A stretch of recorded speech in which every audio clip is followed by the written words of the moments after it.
जय हिंद, नमस्कार दोस्तों। आप सभी का स्वागत है हरियाणा स्मार्ट स्टडी में। और आज के इस वीडियो में हमारा टॉपिक रहेगा हरियाणा की जलवायु और इसके अलावा हम करेंगे हरियाणा की मिट्टियाँ। ये दो टॉपिक आज के इस वीडियो में हम कवर करने वाले हैं। और अगर आप हमारे चैनल पर नए हैं और आपने चैनल को सब्सक्राइब नहीं किया है तो चैनल को सब्सक्राइब कीजिएगा और इसकी पीडीएफ आपको टेलीग्राम ग्रुप से मिल जाएगी। तो बात करते हैं हरियाणा की जलवायु को। तो सबसे पहले बात करेंगे जलवायु किसे कहते हैं, जलवायु होती क्या है। तो किसी भी स्थान पर लंबे समय तक पाई जाने वाली वायुमंडलीय अवस्था को क्या कहेंगे, जलवायु कहते हैं। जो जलवायु है वो लंबे समय तक रहती है। क्या रहती है? लंबे समय तक जो अवस्था रहती है वो क्या कहलाती है, जलवायु कहलाती है। जलवायु के बदलने का न्यूनतम काल, जो जलवायु होती है उसका न्यूनतम काल कितना होता है, 30 से 35 वर्ष होता है। कितना होता है? 30 से 35 वर्ष होता है। हरियाणा की जलवायु कैसी है? हरियाणा की जलवायु उपोष्ण कटिबंधीय शुष्क महाद्वीपीय जलवायु है। कैसी है? उपोष्ण कटिबंधीय शुष्क महाद्वीपीय। और इसका कारण क्या है? समुद्र से दूर होना। क्या होना? समुद्र से दूर होने के कारण हरियाणा की जलवायु कैसी है? उपोष्ण कटिबंधीय शुष्क महाद्वीपीय। अक्षांशीय स्थिति की बात करें तो हरियाणा 27 डिग्री 39 मिनट से 30 डिग्री 35 मिनट या फिर 30 डिग्री 55 मिनट उत्तरी अक्षांश के मध्य में से स्थित है, जो कि कर्क रेखा से ऊपर उपोष्ण कटिबंधीय क्षेत्र में आता है। कौन से क्षेत्र में आता है? उपोष्ण कटिबंधीय क्षेत्र में। हरियाणा भारत में कम वर्षा वाले राज्यों में शामिल है। हरियाणा भारत के कौन से राज्यों में शामिल है? कम वर्षा वाले राज्यों में। जलवायु को प्रभावित करने वाला जो मुख्य कारण रहेगा वो क्या रहेगा? समुद्र से दूरी रहेगी। क्या रहेगी? समुद्र से दूरी। और इसी कारण क्या होता है, गर्मियों में अत्यधिक गर्मी होती है और सर्दियों में अत्यधिक ठंडी यानी कि सर्दी होती है। सर्दियों में जल का वाष्पीकरण क्या होता है? अधिक होता है। क्या होता है? जल का वाष्पीकरण अधिक होता है। उत्तर में शिवालिक श्रेणी है, वहां पे जो जलवायु है वो कैसी है? उपोष्ण आर्द्र जलवायु है। और दक्षिण पश्चिम में वहां पे जो हरियाणा में अरावली श्रेणी है, तो इस साइड में कैसा जलवायु है? शुष्क जलवायु है। कैसी है? शुष्क जलवायु है। दक्षिण पश्चिम मानसून से गर्मियों में वर्षा होती है। हरियाणा में दक्षिण पश्चिम मानसून से गर्मियों में वर्षा होती है, जबकि सर्दियों में जो वर्षा होती है वो होती है उत्तर पश्चिमी विक्षोभ से। किससे होती है? उत्तर पश्चिमी विक्षोभ से। डॉक्टर व्लादिमीर कोपेन के अनुसार हरियाणा की जलवायु को कितने भागों में बांटा गया है? तो इसके अनुसार हरियाणा की जलवायु को 2 भागों में बांटा गया है। और ये 2 भाग कौन कौन से रहेंगे? आर्द्र उपोष्ण जलवायु। कौन कौन से रहेंगे? आर्द्र उपोष्ण जलवायु।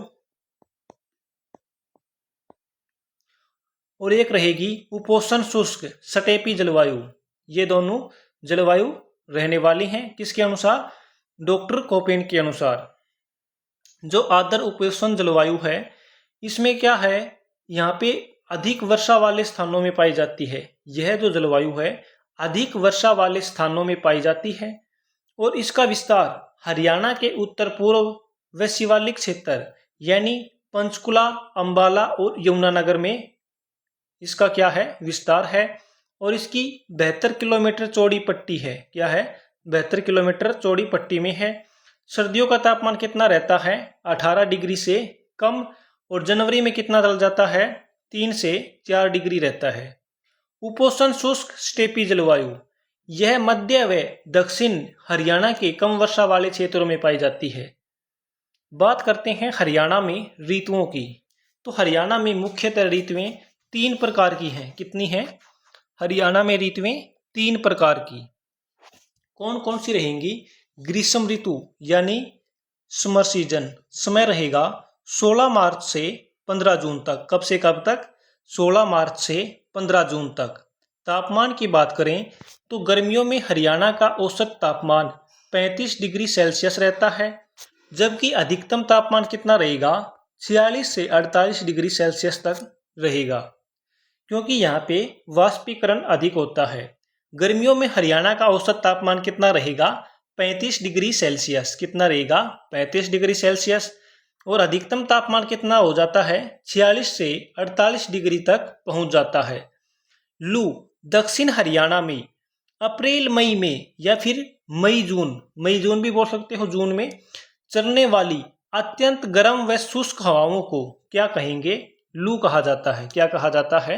लू कहा जाता है। हरियाणा का सबसे गर्म शहर कौन सा रहेगा? तो हिसार रहेगा। कौन सा रहेगा? हिसार रहेगा। बात करते हैं वर्षा ऋतु की। इसका समय रहेगा 16 जून से 15 सितंबर तक। जो मानसून शब्द है वो अरबी भाषा के मौसम से बना है। कौन से शब्द से बना है? अरबी भाषा के मौसम शब्द से बना है। 1 सेंटीमीटर में 100 मिलीमीटर होती है बारिश।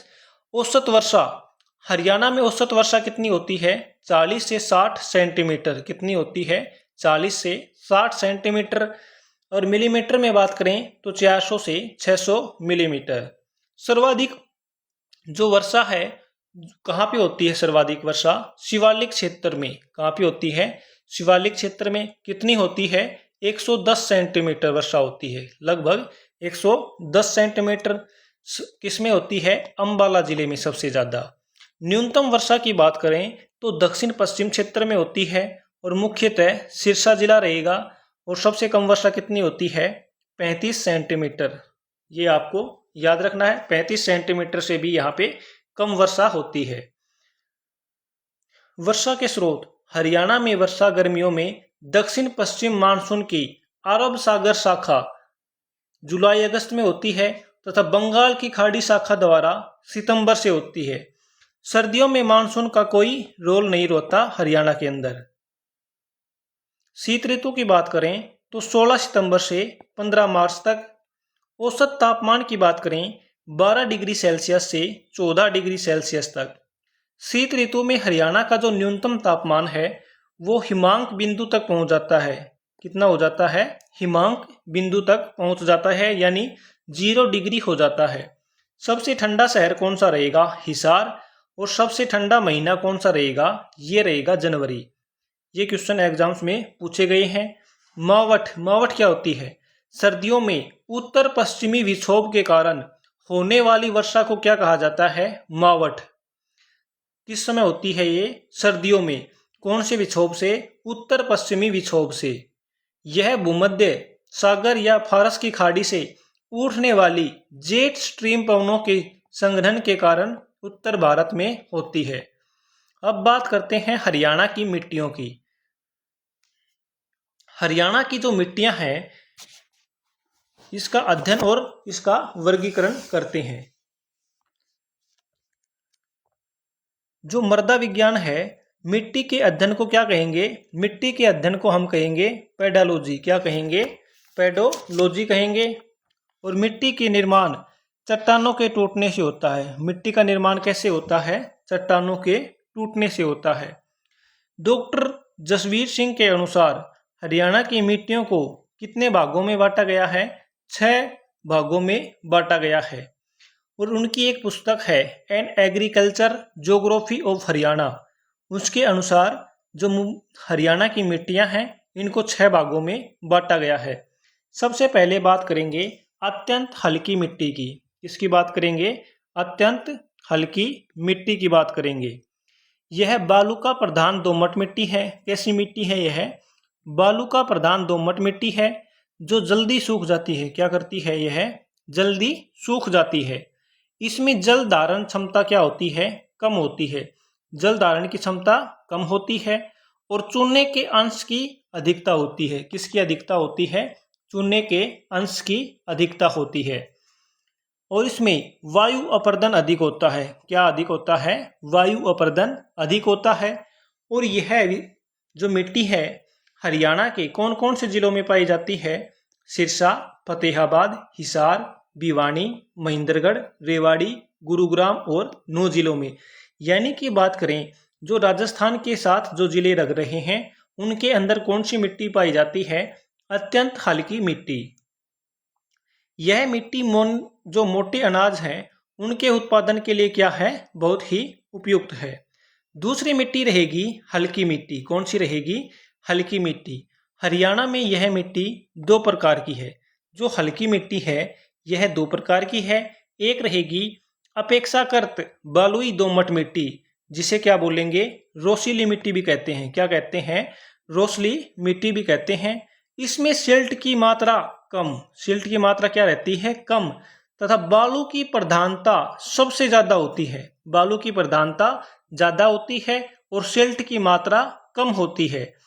और इस मिट्टी का विस्तार हरियाणा के हिसार में, भिवानी, दादरी, रेवाड़ी और महेंद्रगढ़ जिले में है। और इसमें हल चलाना क्या होता है? आसान होता है। इसमें हल चलाना आसान होता है।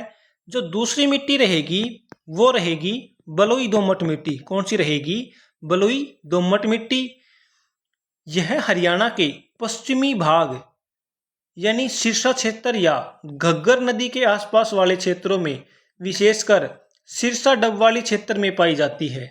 जो दोमट मिट्टी होती है उसके अंदर सिल्ट 20%, बालू रेत 60% और चिकनी मिट्टी होती है वो 20% होती है। इनके मिश्रण से क्या बनती है? बलुई दोमट मिट्टी मिलती है, जो कि हरियाणा के पश्चिमी भाग में घग्गर और हकड़ा नदी है उसके आसपास का क्षेत्र रहेगा। और बात करें जिला की तो सिरसा जिला मेन रहेगा। बात करते हैं मध्यम मिट्टियाँ की। यह हरियाणा में 3 प्रकार की है। जो मध्यम मिट्टियाँ हैं यह 3 प्रकार की है। सबसे पहले बात करेंगे, ये रहेगी मोटी दोमट मिट्टी। क्या रहेगी? मोटी दोमट मिट्टी। ये कहाँ पे है? नूह व फिरोजपुर झिरका क्षेत्र में पाई जाती है। कहाँ पे पाई जाती है? नूह व फिरोजपुर झिरका क्षेत्र में पाई जाती है। इसके बाद रहेगी हल्की दोमट मिट्टी। ये कहाँ पे पाई जाएगी? तो ये पाई जाएगी अंबाला और नारायणगढ़ क्षेत्र में। तीसरी रहेगी दोमट मिट्टी। यह मध्य हरियाणा में, कहाँ पे? मध्य हरियाणा में, जहाँ पे धान वाले क्षेत्र हैं जैसे करनाल, पानीपत, कैथल, कुरुक्षेत्र, यहाँ पे पाई जाती है।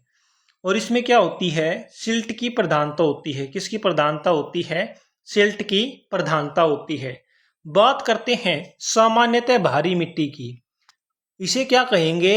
इसे कहेंगे खादर मिट्टी। क्या कहेंगे? खादर मिट्टी कहेंगे। यह 12मासी नदियों के आसपास वाले क्षेत्रों में पाई जाती है और इसमें किसकी प्रधानता होती है? सिल्ट की प्रधानता होती है। जिलों के बारे में जाने तो कौन कौन से जिलों में पाई जाती है? तो यह पाई जाती है यमुनानगर, करनाल, पानीपत, सोनीपत, फरीदाबाद और पलवल जिले में। और इस मिट्टी में हल चलाना मुश्किल होता है। कौन सी मिट्टी में हल चलाना मुश्किल होता है? तो सामान्यतः भारी मिट्टी में। ये आपको याद रखना है।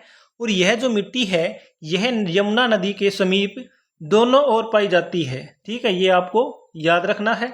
बात करते हैं बहुत भारी मिट्टी की या फिर अत्यंत भारी मिट्टी। यह बरसाती नदियों के किनारे पर पाई जाती है और इसमें चीका युक्त सिल्ट की प्रधानता होती है। किसकी प्रधानता होती है? चीका युक्त सिल्ट की प्रधानता होती है। जगाधरी व थानेसर में पाई जाने वाली लोह युक्त चीका मिट्टी को क्या कहते हैं? डाकर मिट्टी कहते हैं। क्या कहते हैं? डाकर मिट्टी।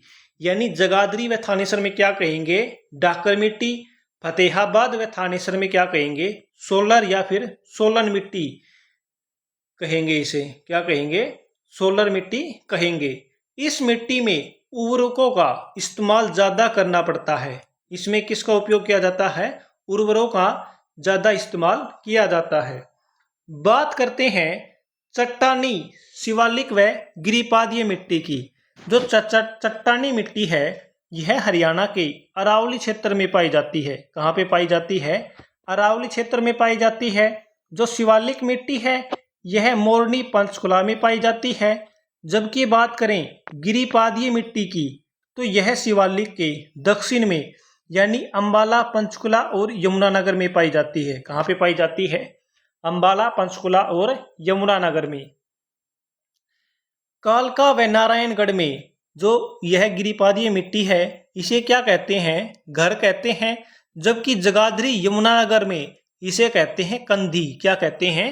कंधी कहते हैं। अब मृदा से संबंधित अन्य इंपॉर्टेंट फैक्ट जानते हैं। सर्वाधिक पाई जाने वाली मिट्टी, हरियाणा में सबसे ज्यादा कौन सी मिट्टी पाई जाती है?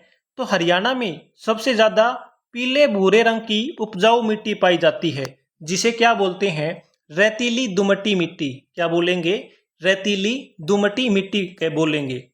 लाल चेस्टेनेट मिट्टी, यह कहाँ पे पाई जाएगी? यह पाई जाएगी यमुनानगर जिले में। कहाँ पे?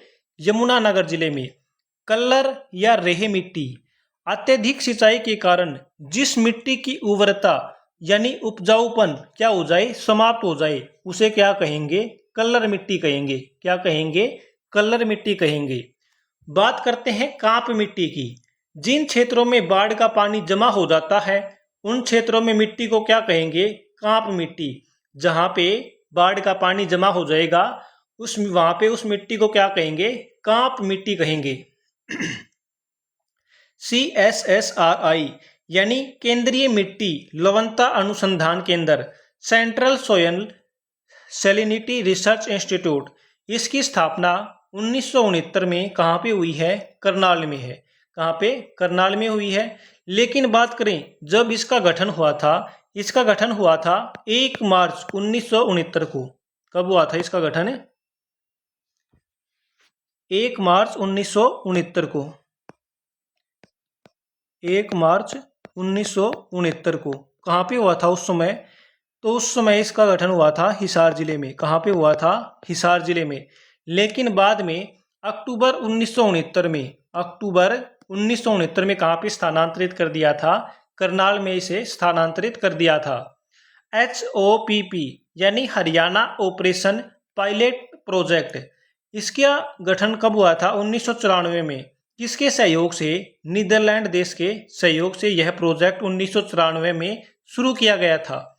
लवणीयता, हरियाणा का 1/3 भाग यानी 33% भाग किससे ग्रस्त है? लवणता से ग्रस्त है। ये पॉइंट आपको याद रखने हैं जो कि आपके एग्जाम्स के लिए काफ़ी यूजफुल रहेंगे। तो दोस्तों इसी के साथ हमारा सेशन समाप्त करते हैं।